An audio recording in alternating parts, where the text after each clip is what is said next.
اس کے بعد اگلی آیت میں اللہ تبارک و تعالی نے ارشاد فرمایا فَأَزَلَّهُمَا الشَّيْطَانُ عَنْهَا، یعنی پھر ہوا یہ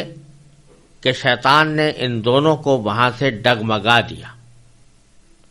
فَأَخْرَجَهُمَا مِمَّا كَانَا فِيهِ، اور جس عیش میں وہ تھے اس سے انہیں نکال کر رہا. یہاں باری تعالیٰ نے اختصار کے ساتھ یہ واقعہ بیان فرمایا ہے کہ حضرت آدم علیہ السلام کو جب اس خاص درخت سے منع کر دیا گیا تھا کہ اس کے قریب بھی نہ جائیں، یعنی اس کا پھل نہ کھائیں، تو انہوں نے اس کی شروع میں تو پابندی فرمائی، لیکن ایک مرحلہ ایسا آیا کہ شیطان نے ان کو ڈگمگا دیا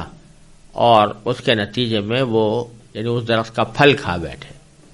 جس کے نتیجے میں ان کو جنت سے ان کو اور ان کی اہلیہ کو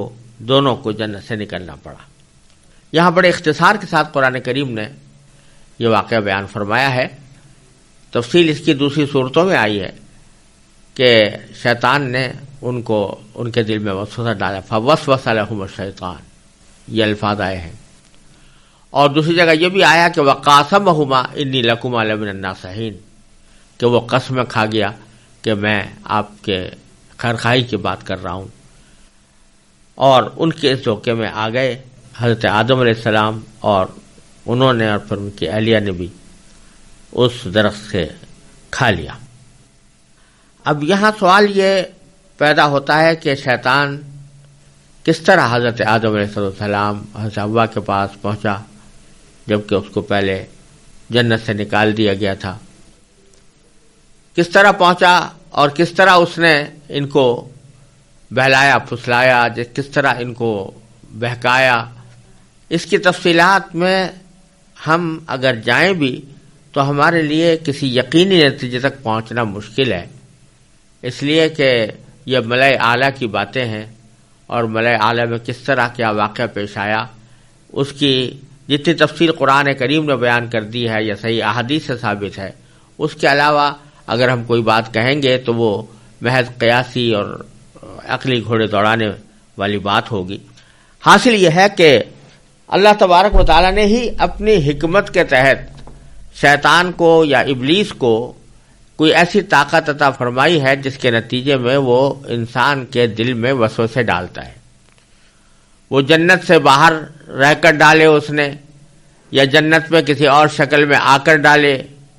اور کس طرح براہ راست گفتگو کی یا صرف وسوسہ ڈالنے پر اکتفا کیا. بظاہر ایسا لگتا ہے قرآن کریم کے الفاظ سے کہ باتیں دونوں ہوئیں، وسوسہ بھی ڈالا اور ساتھ میں کچھ گفتگو بھی ہوئی، اور اس گفتگو کے نتیجے میں اس نے قسمیں بھی کھائیں اور یہ کہا کہ میں خیرخواہی کی بات کر رہا ہوں، جس سے معلوم ہوتا ہے کہ وہ کسی اور شکل میں حضرت آدم و حوا علیہ السلام کے پاس آیا اور اس شکل میں آ کر اس نے گفتگو شروع. اب دوسرا سوال یہ پیدا ہوتا ہے کہ شاید شیطان نے کوئی بھی گفتگو شروع کی ہو، وسوسہ ڈالا ہو، لیکن جب اللہ تبارک و تعالیٰ کی طرف سے حضرت آدم کو واضح طور پر یہ حکم دے دیا گیا تھا کہ اس درخت کے قریب بھی مت جانا، تو اس کے بعد پھر کسی اور کے وسوسہ ڈالنے کی وجہ سے یا کسی اور کے کچھ دلیلیں بیان کرنے کی وجہ سے کیسے حضرت آدم علیہ السلام دھوکے میں آ گئے اور یہ ان سے غلطی کیسے ہوئی؟ تو اس کا جواب یہ ہے کہ در حقیقت اس نے جو دلیلیں پیش کی وہ دلیلیں متعدد نوعیت کی ہو سکتی ہیں، اور وہ ایسی ہو سکتی ہیں جن کی بنا پر ایک آدمی کو دیانتداری کے ساتھ بھی دھوکہ لگ جائے، جس کو بونافائیڈ مسٹیک کہا جاتا ہے، کہ محض دیانتدارانہ طور پر انہوں نے ایک رائے قائم کی اور اس رائے میں ان کو غلطی ضرور ہوئی لیکن کوئی بددیانتی نہیں، کوئی معصیت یا نافرمانی کے ارادے سے نہیں کی. وہ کیا؟ مثلا ایک توجیہ یہ ہو سکتی ہے جو شیطان نے ہو سکتا ہے پہنچائی بھی ہو کہ اللہ تبارک و تعالی نے فرمایا تھا کہ اس درخت کے پاس مت جانا. وہ کسی خاص درخت کی طرف اشارہ کر کے فرمایا تھا.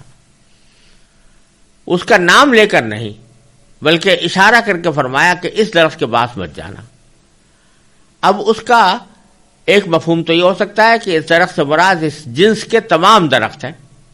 مثلا اگر فرض کریں اشارہ کیا، جیسا مشہور ہے کہ گندم کے درخت کی طرف، گندم کی بالی کی طرف کہ یہ مت کھانا، تو اشارہ تو ہو رہا ہے اس گندم کی بالی کی طرف اور اس کے پھل کی طرف، لیکن مقصود تو بظاہر یہی تھا اللہ تبارک و تعالیٰ کا کہ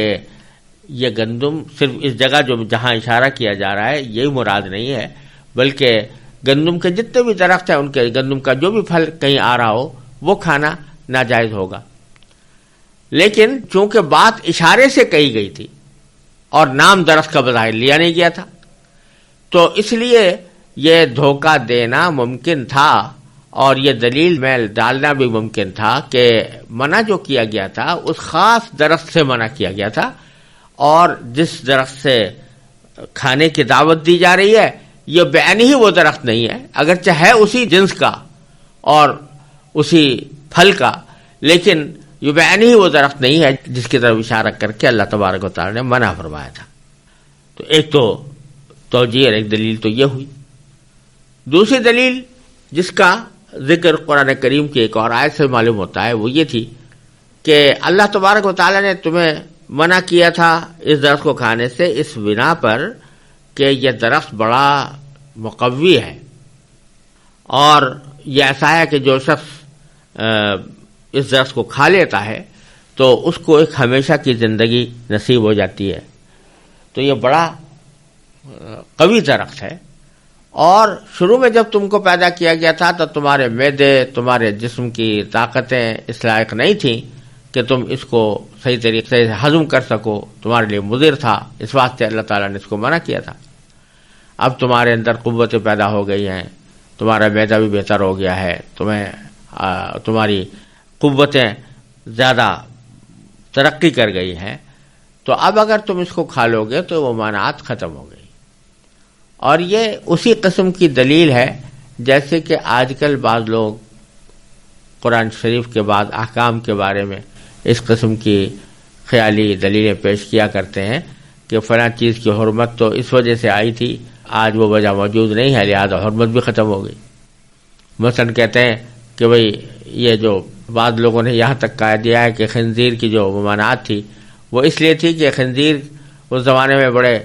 نجاستوں کے ڈھیر کے اوپر پرورش پاتے تھے اور گندے پڑے رہتے تھے، اور ان کی گوشت کے اندر بڑے صحت کے خلاف جراثیم ہوتے تھے، اس واسطے اللہ تعالی نے منع کر دیا تھا۔ لیکن اب تو ان خنزیروں کی تربیت یا ان کی پرورش بڑی ہائیجینک قسم کے فارمز میں ہوتی ہے اور بڑے صحت افزا مقامات پر ان کو رکھا جاتا ہے، لہذا وجہ ختم ہو گئی جس وجہ سے حرمت نازل کی گئی تھی۔ اسی طرح کی بات دلیلیں بعض لوگ عقلی بنیادوں پر پیش کرنے کی کوشش کرتے ہیں قرآن کریم کی صریح نصوص کے مقابلے میں، تو اسی قسم کی کوئی دلیل شاید حضرت آدم علیہ السلام کو بھی پیش کر دی گئی ہوگی کہ هل ادلکم علی شجرۃ الخلد وملک لا یبلی، جس کا ذکر قرآن کریم میں دوسری جگہ فرمایا ہے۔ تو خلاصہ یہ کہ یہ تجویز پیش کی کہ اول تو یہ وہ درخت نہیں ہے جس کی ممانعت کی گئی تھی، دوسرا یہ کہ اگر ممانعت کی بھی گئی تھی تو وہ در حقیقت ایک عارضی طور پر تمہاری کمزوری کی وجہ سے تھی، اب وہ کمزوری زائل ہو گئی ہے تو اس وجہ سے تمہیں اب اس میں سے کھانے میں کچھ حرج نہیں۔ بہرحال یہ ایک اجتہادی نوعیت کی غلطی تھی جو حضرت آدم علیہ السلام سے سرزد ہوئی،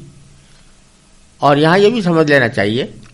انبیاء علیہ والسلام کو اللہ تعالیٰ ایک خاص صفت عطا فرماتے ہیں جس کو عصمت کہا جاتا ہے، یعنی انبیاء علیہ السلام معصوم ہوتے ہیں۔ معصوم ہونے کے معنی یہ ہوتے ہیں کہ ان سے کسی نافرمانی اور گناہ، صریح نافرمانی اور گناہ کا صدور نہیں ہوتا، یعنی وہ جان بوجھ کر کوئی گناہ نہیں کرتے۔ البتہ کبھی بھول چوک سے یا اجتہادی غلطی سے کوئی عمل صادر ہو جاتا ہے جو حقیقت میں گناہ نہیں ہوتا کیونکہ جان بوجھ کر نہیں کیا، اور دوسرا یہ کہ کسی دلیل کی بنیاد پر کیا، تو اس وجہ سے وہ اجتہادی نوعیت کی غلطی ہوتی ہے، گناہ نہیں ہوتا، لیکن چونکہ انبیاء کرام کا مقام بہت بلند ہے، اس لیے بعض اوقات ان کی اجتہادی غلطی کو بھی قرآن کریم میں ذنب سے یا گناہ سے تعبیر کر دیا گیا ہے۔ تو اللہ تبارک و تعالی نے حضرت آدم علیہ السلام کے اس غلطی کا ایک دو جگہ ذکر فرمایا ہے، تو وہاں پر ایسے الفاظ استعمال فرمائے فنسیہ، کہ وہ بھول گئے۔ اب بھول سے مراد یہاں پر یہ ہے کہ جسے ہمارے اردو میں بھول چوک کہا جاتا ہے، یعنی وہ اجتہادی نوعیت کی غلطی انہوں نے کی اور اس کو اللہ تعالیٰ نے نسیہ سے تعبیر کیا، بھول چوک سے تعبیر فرمایا۔ تو اس واسطے انبیاء علیہ السلام سے اگر کوئی ایسی بات صادر ہوئی ہے جو خلاف اولا بھی ہو یا مستحب کے خلاف بھی ہو یا کراہت تنزیہیہ رکھتی ہو، تو اس کے اوپر بھی بعض اوقات اللہ تعالیٰ کی طرف سے کچھ عتاب ہوتا ہے، کہ اس لیے کہ انبیاء علیہ السلام ایسی مخلوق ہیں کہ جو دوسروں کے لیے نمونہ اور مثال بنتی ہے، لہذا اگر ان سے کچھ چھوٹی معمولی لغزش بھی ہو جائے تو اس لغزش کے اوپر بھی بعض اوقات اللہ تعالیٰ کی طرف سے عتاب ہوتا ہے، کیونکہ یہ مشہور جملہ ہے کہ حسنات الابرار سیئات المقربین، کہ نیک لوگوں کے طرف سے بہت سے جو نیک کام ہوتے ہیں وہ اللہ کے مقرب بندوں کے لیے وہ برائیاں شمار ہوتی ہیں۔ تو اسی طرح یہاں پر بھی اس غلطی کو باوجود ہے کہ یہ جانا بوجھا گناہ نہیں تھا یا ایسا گناہ نہیں تھا جس پر مواخذہ ہو، لیکن یہ ایک اجتہادی غلطی تھی، اس کے باوجود اللہ تبارک و تعالی نے اس موقع پر اس کے اوپر عتاب فرمایا اور فرمایا وَقُلْنَا اهْبِطُوا بَعْضُكُمْ لِبَعْضٍ عَدُوٌّ، فرمایا کہ ہم نے ان سے کہا، یعنی ان کو حکم دیا کہ اب نیچے اتر جاؤ، یعنی زمین کے اوپر چلے جاؤ۔ بَعْضُكُمْ لِبَعْضٍ عَدُوٌّ، اس طرح تم ایک دوسرے کے دشمن ہو گئے، ایک دوسرے کے دشمن ہو گئے۔ اس میں یہ معنی بھی ہو سکتے ہیں کہ تم ایک دوسرے کے سے مراد انسان اور شیطان ہیں، کہ انسان اور شیطان ایک دوسرے کے دشمن ہوں گے، دنیا میں زندگی اس طرح گزاریں گے کہ شیطان انسان کا دشمن، انسان شیطان کا دشمن۔ اور اس میں ایک معنی یہ بھی ہے کہ جب دنیا میں آدم علیہ السلام جائیں گے اور ان کی نسل پھیلے گی تو ان نسلوں کے درمیان بھی آپس میں دشمنیاں پیدا ہوں گی، یہ پہلے سے اللہ تعالیٰ کے علم میں ہے کہ یہ دشمنیاں پیدا ہوں گی۔ تو اب یہاں پر اترنے کا جو حکم دیا گیا وہ ایک سزا کے طور پر ہے کہ تم نے وہ ممنوع درخت سے کھانا کھا لیا، تو اس وجہ سے اب اس کی پاداش میں تمہیں نیچے اترنا ہوگا۔ اور ساتھ میں فرما دیا وَلَكُمْ فِي الْأَرْضِ مُسْتَقَرٌّ وَمَتَاعٌ إِلَىٰ حِينٍ، کہ زمین میں تمہارے لیے ایک ٹھکانہ ہوگا اور ایک مدت تک فائدہ اٹھانا تمہارے لیے طے کر دیا گیا ہے، یعنی ایک عرصے تک تم زمین میں رہو گے، انسان جنات سب زمین میں رہیں گے اور زمین کی نعمتوں سے فائدہ بھی اٹھائیں گے، لیکن إِلَىٰ حِينٍ، ہمیشہ کے لیے نہیں، ایک معین مدت تک کے لیے تم لوگ یہاں پر رہو گے۔ یہ جب سزا کی بات آئی تو آدم علیہ السلام بڑے پریشان ہوئے، کیونکہ اس سے پہلے کہ نہ کبھی کوئی خطا کا تصور تھا، نہ غلطی کا تصور تھا، نہ گناہ کا تصور تھا، نہ اللہ تعالیٰ کی طرف سے کسی سزا کا تصور تھا۔ غلطی ہو گئی تو اس غلطی کو کس طرح مٹایا جائے اور اس سے کس طرح معافی مانگی جائے، اس کا کوئی طریقہ اس وقت حضرت آدم علیہ السلام کو معلوم نہیں تھا۔ پہلے انسان تھے اور پہلی بار غلطی ہوئی تھی، اس وجہ سے معلوم نہیں تھا کہ اب میں کس طرح توبہ کروں، کس طرح معافی مانگوں۔ تو اللہ تعالیٰ فرماتے ہیں فَتَلَقَّىٰ آدَمُ مِن رَبِّهِ كَلِمَاتٍ، پھر آدم نے اپنے پروردگار سے توبہ کے کچھ الفاظ سیکھ لی، یعنی توبہ کے الفاظ بھی خود اللہ میاں سے ہی مانگے کہ میں کس الفاظ میں آپ سے توبہ کروں، کس الفاظ سے آپ سے معافی مانگوں۔ اللہ تبارک و تعالیٰ نے وہ الفاظ سکھائے جو دوسری جگہ پر اللہ تبارک و تعالی نے بیان فرمایا سورہ اعراف میں کہ ربنا ظلمنا انفسنا وان لم تغفر لنا وترحمنا لنکونن من الخاسرین، کہ اے ہمارے پروردگار ہم نے اپنی جانوں پر ظلم کر لیا ہے، اور اگر آپ ہماری مغفرت نہیں فرمائیں گے اور ہم پر رحم نہیں کریں گے تو ہم ان لوگوں میں داخل ہو جائیں گے جو برباد ہو جاتے ہیں، نقصان اٹھانے والوں میں شامل ہو جائیں گے۔ یہ کلمات ہیں جو اللہ تبارک و تعالی نے ہی سکھائے حضرت آدم علیہ السلام کو کہ ان الفاظ سے دعا مانگو، ان الفاظ سے معافی مانگو۔ چنانچہ انہوں نے معافی مانگی، فتاب علیہ، تو اللہ تبارک و تعالی نے ان کی توبہ قبول فرما لی۔ یہاں پر یہ بات بھی قابل ذکر ہے کہ کسی بھی دعا کے لیے